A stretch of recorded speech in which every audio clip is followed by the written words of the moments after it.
Hello everyone and welcome to this week's episode. I'm very excited to be giving you the information we're going to be covering this week because it is so vital and not necessarily commonly used in the world of ketogenic fasting, and it can help handle things that people never get to or never get to accomplish in their journey towards better health. So what I'm talking about is specifically healing and concentrating on the gut before we get into advanced ketogenic or fasting techniques.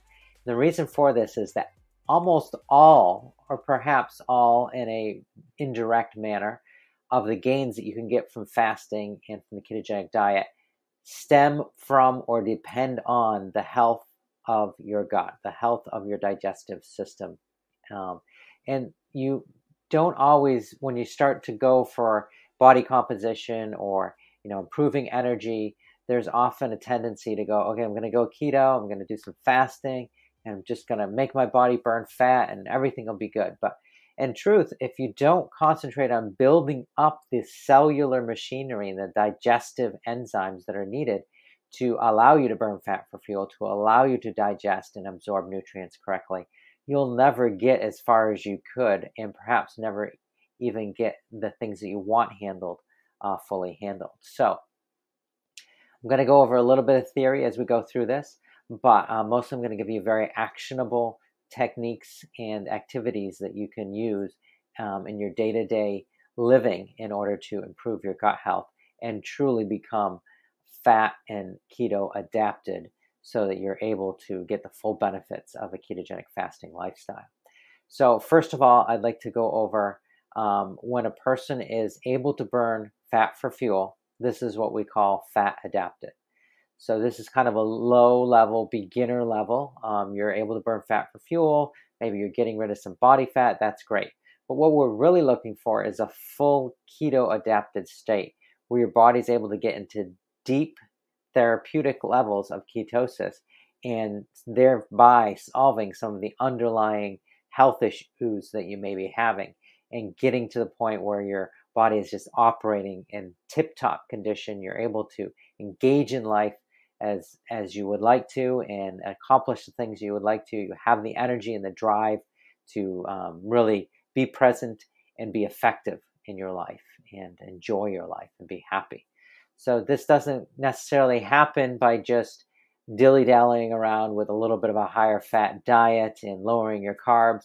You actually have to be strategic and know what you're doing, and I'm going to show you how to do that today. So first thing we're going to talk about is becoming fat adapted as the first stage, and starting by doing a keto biotic diet wherein you're building up your microbiome, you're building up your gut health. The magic formula for this, and this has been used in other styles of diet and whatnot, but the magic formula is steamed veggies or veggies in a broth. So specifically, we're going to talk about meat stock versus bone broth and how to make meat stock with veggies that heals your gut.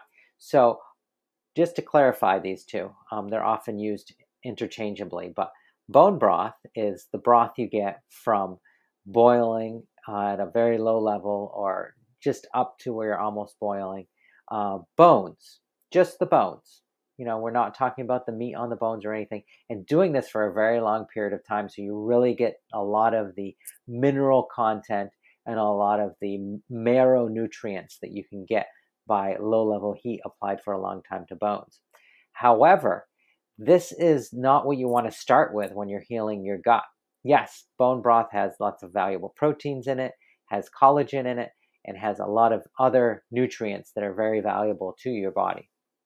However, if you haven't fixed your gut, you're not going to absorb the nutrients that you'll be getting from the bone broth, and you could even get side effects that are unnecessary to have, and in some cases harmful. In certain people with afflictions, the bone broth can be too much. It can be the minerals can be too intense for the body, and they cause an adverse reaction. So what we're looking for is starting out with prebiotic fiber from steamed vegetables that are easy to digest, as well as meat stock. And the meat stock is valuable because meat stock is when you cook at a low temperature, like a slow cooker set on low. It's great. Meaty bones with the cartilage still attached to the bones. So a chicken carcass that has been, you've eaten most of the rotisserie chicken, for example, and you've eaten most of the meat off of it. You've kind of cleaned up the bones, but there's still some meat there, and all the tendons are still there. This is a great way to make meat stock. So what you would do is, for a period of about 1.5 to 4 hours, you would slow cook that, that carcass in a, water with a little salt, and you would make a meat stock out of it. And this is going to have more gelatin and more of the nutrients that you need to heal the gut. Specifically, the gelatin from the tendons and the connective tissues helps rebuild your gut lining. So this is the step before bone broth that isn't talked about for whatever reason. And if you do this at the same time or concurrently with having, easily digested veggies, whether it's steamed broccoli or steamed greens or whatever, in as a soup or just, together with the meal, then you're going to be building up that gut lining and healing any beginnings or any instances of leaky gut that you may be having, or any other afflictions for that matter in the gut lining. So this is super important. This is where you start. It's called Keto Biotic, and you use meat stock and you use veggies. So the veggies could be cooked in the meat stock towards the end of it, or they could be steamed and added into the meat stock while you're eating it. But you want to combine those things. You don't want to start out with bone broth. As healing and as amazing as bone broth is, it's not the beginning of a gut healing journey. So that's where you start. You start with your meat stock and your veggies, and you just eat this for 3 to 4 weeks.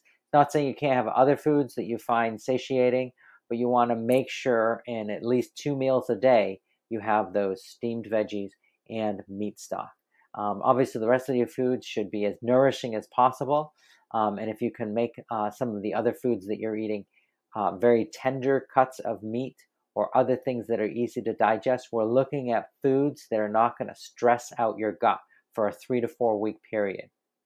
You know that, if you have XYZ foods, it upsets your stomach. So we'd be avoiding things that are common stressors for the gut. So we'd be avoiding high carbohydrates. I'm not saying you have to be keto even in the beginning here. We're just healing the gut, but you'd want to be at least moderate carbs, so at least around 50 grams of carbs a day, or maybe 60 or so, but not much higher than that. So fairly low carb, but you don't need to be down around 20 or 30 or even 40 necessarily, because we're not trying to get you keto adapted at this point. We're just trying to heal your gut. And this will lead to a faster and more permanent and more successful application of the ketogenic fasting lifestyle. Work on your gut first. So you could be having meats that have been, also cooked in with the meat stock that you made. So you make the meat stock, and then you could also make a soup that has meats that have been cooked until they're tender in there. You could be having different proteins that you enjoy, whether it's nut butters or other things, but only if you don't have an adverse reaction to them, only if you're not sensitive to nuts. So if you are, then you would avoid those. Another thing we commonly have people avoid is dairy, just period. Just for that few weeks while you're healing your gut, just don't have dairy. It's not to say that some dairy is very beneficial to healing the body in different ways, but it can also be a stressor, especially with the way dairy is processed and used, even the organic and grass-fed versions. So for a couple weeks, 3 or 4 weeks, while you're doing this meat stock and veggie-based diet, you would avoid dairy. You also want to make sure you avoid oils that are hard to digest. So any vegetable oils, canola oil, any of these things. Obviously, expeller pressed, cold pressed, organic, virgin olive oil. That's a great option. Coconut oil is good. If you're going to have butter, try to have ghee instead, so you're avoiding the dairy aspect of it as much as possible. Beef tallow, lard, these are great for cooking and making foods with, so you can definitely have those. Again, stay low carb, but you don't have to be too strict about it. We're more concentrating on making sure you get in those veggies and meat stock for a 3 to 4 week period at least. If you can do longer, great. And judge it. You know, you may go 3 or 4 weeks. Wow, I feel great. My gut's in a whole new level. You've been having prebiotics and you've been healing your gut. Now, after about a week or two of healing your gut with the meat stock and the prebiotic vegetables, you're going to start adding in probiotics, whole food probiotics. So think yogurts. We want to avoid dairy though, so it'd be a coconut yogurt or maybe an almond-based yogurt if you're not sensitive to nuts. Coconut's your best bet usually. Coconut yogurt. Coco June is my favorite. And then also other probiotic sources. So sauerkraut, raw sauerkrauts, of course, or any fermented vegetable. Pickles that are fermented, so like Bubby's Pickles. There's a common brand locally here anyways, in upstate New York. Also, you could get a kefir, low-carb kefir, so usually a nut kefir or a coconut kefir, not a dairy-based kefir. Just in the beginning here, it's not to say that later on you won't use the dairy kefir for the other benefits you get from fermented dairy. But to begin with, for this healing process, we're going to introduce things very, very specifically. You could also have beet kvass, which is a fermented drink made with beets, and it's amazing. It also supports the liver, so it's a great option. So get the procedure here, though. So we're starting out for the first week or two, depending on if you're having, some sort of symptom from doing the meat stock and vegetable-based diet, then, if you're still like, okay, my stomach's still adjusting to this, then go for 2 weeks. But somewhere around the second or third week, you would start adding in probiotics very gradiently, very baby step-wise. So, maybe a teaspoon or a tablespoon of sauerkraut with your meal. And then you could increase it. And you could add other probiotics. So only start with one probiotic. Don't add yogurt and kefir and sauerkraut. Start with sauerkraut and then add in the yogurt and then add in a kefir or beet kvass, right? And just be gentle with adding in the probiotics. They do have a laxative effect. So if you do them too quickly, you're going to create an instance where your digestion gets thrown off because you're creating too much drainage, and that can be no fun as well, of course. So this is the strategy for 3 to 4 weeks. This will build up your gut, will give you a very healthy microbiome where you'll have lots of prebiotics in there that your gut is feeding on. Then you're going to add in probiotics to even increase the gut microbiome. And it's great to use different sources of probiotics. You get a wide variety of different healthy or friendly, gut-friendly bugs in there, so to speak. And then after you've done that 3 to 4 weeks, then you would start honing in on lowering your carbs more intensely. So you'd try to get down to your 20 or 30 grams a day of carbohydrates. And you'd try to use that new state of gut health to get the results you want to get, whether it's in body composition, your energy levels, or you're doing this for cognitive health reasons, whatever it might be, anti-aging, etc.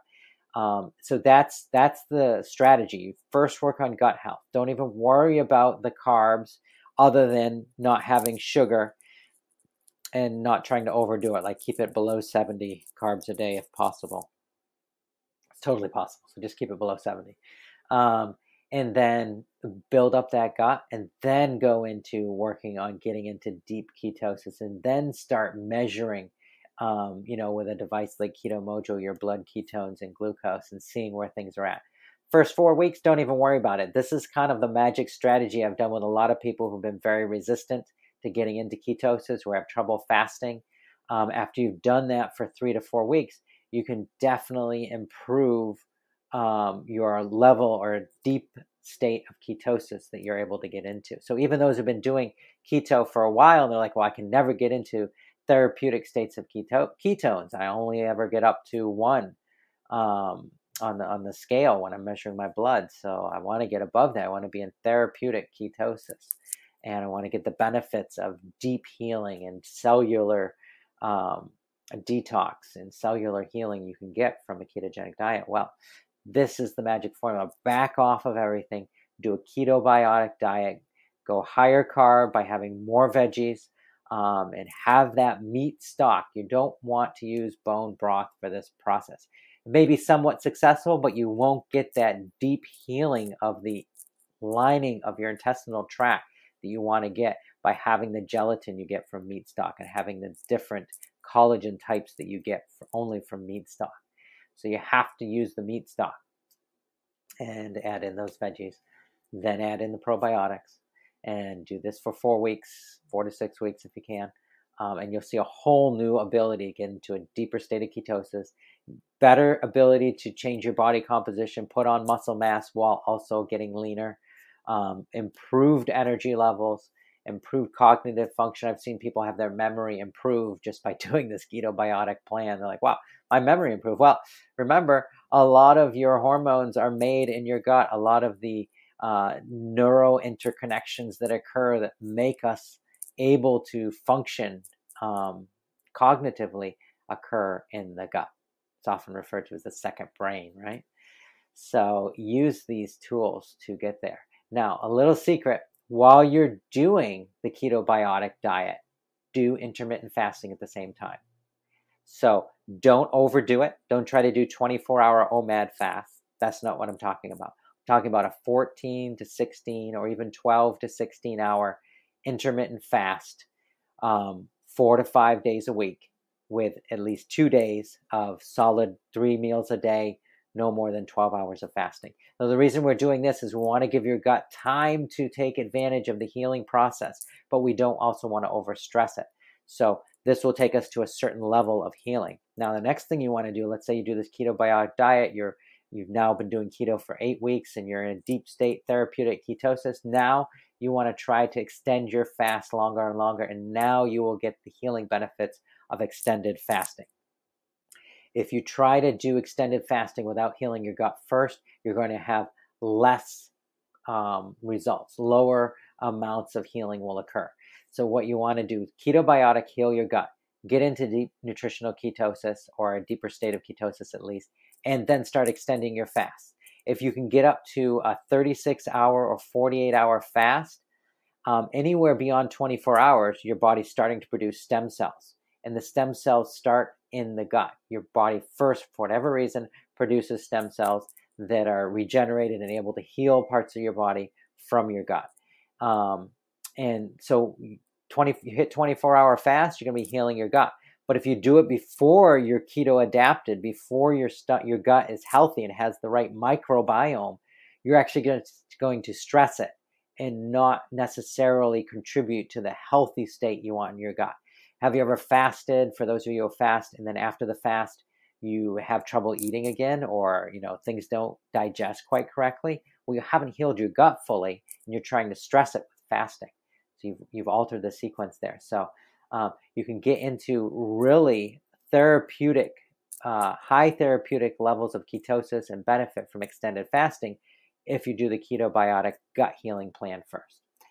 I just wanted to give you this information today. Hopefully it's super helpful. Use this, whether you're an advanced faster, advanced keto person, or you're just beginning.